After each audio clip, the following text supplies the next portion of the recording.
When we think of witches, we often imagine potions, spells, and mystical herbs. But have you ever wondered what those accused of witchcraft in the 1800s actually ate? In today's video, we'll dive into the humble, foraged, and fascinating diet of the so-called witches of the 1800s.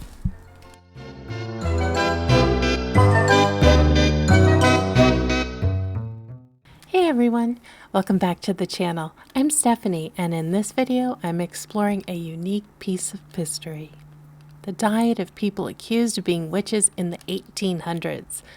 These meals weren't full of eye of newt or bat wings, but they did include some interesting ingredients, especially foraged foods and herbs. Let's take a look at what they really ate. For most people accused of witchcraft, their diet reflected the simplicity and scarcity of rural, working-class life. Foods were seasonal, locally grown, and heavily influenced by foraging. Let's start with the basics, grains and vegetables. Things like bread, porridge, and root vegetables like potatoes, carrots, and beets were common staples in the diet. These were affordable, accessible, and essential for families in rural communities.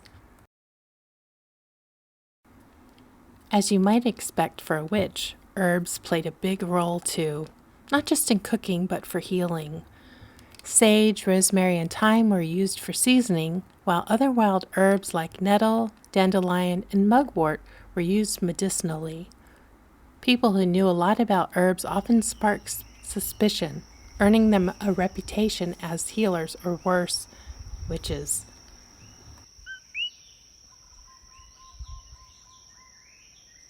Foraged foods were an essential part of the diet, especially in remote areas. People would gather wild berries, mushrooms, roots, and greens to add nutrition and variety to their meals. These foraged foods were often a lifeline, helping rural communities survive the harsh winters.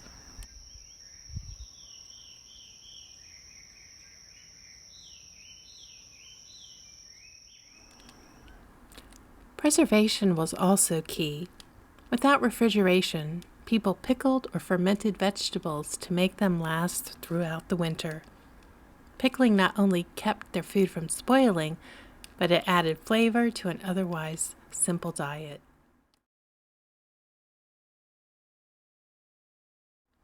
Now you may be wondering, what about protein in the diet? Protein sources were limited, but they did exist. Eggs, small amounts of pork or poultry, and the occasional fish were typical. Meat wasn't always available, so people relied on legumes like beans and lentils as an affordable protein source.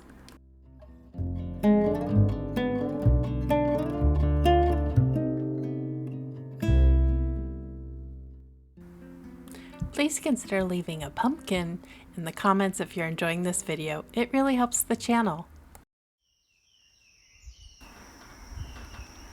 Imagine stepping into a world where natural healing, intuition, and a deep connection to the earth were woven into everyday life.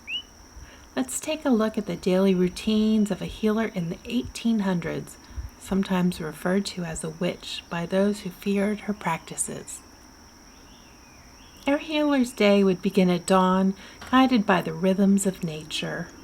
Early mornings were often the best time to forage for fresh herbs and gather supplies before the heat of the day had set in.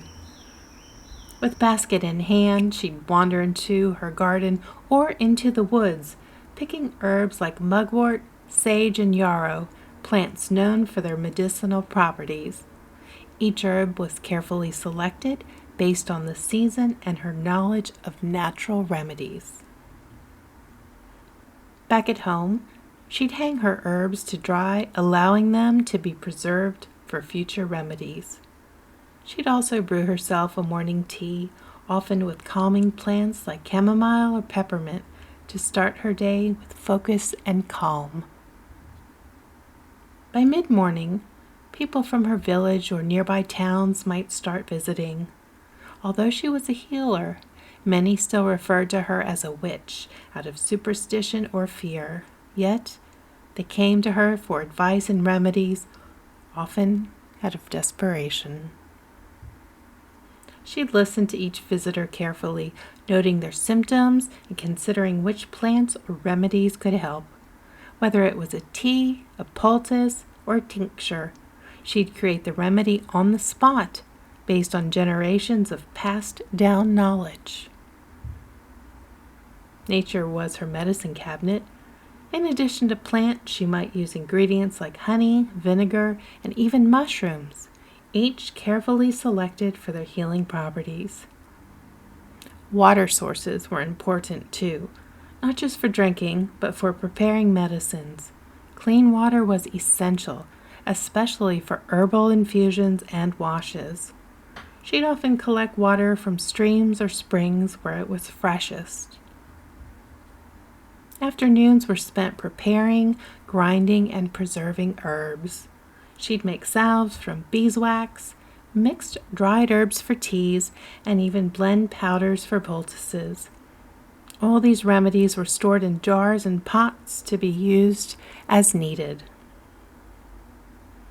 In the absence of modern medicine, these remedies served as treatments for common illnesses, injuries, and pains. Many of her recipes were unique, a combination of ancient wisdom and her own intuition. She'd also document her remedies, sketching plants and noting their effects. These journals were like herbalist guides, and they were often kept hidden as accusations of witchcraft were always a risk. As the day wound down, she'd often go to her small garden to care for plants, meditate, or prepare evening teas to wind it down. The evening was her time for reflection and connecting with nature. After a long day, this quiet time was essential. It was when she'd rest, reflect, and renew her spirit. Working with nature's rhythms was more than a job. It was her way of life.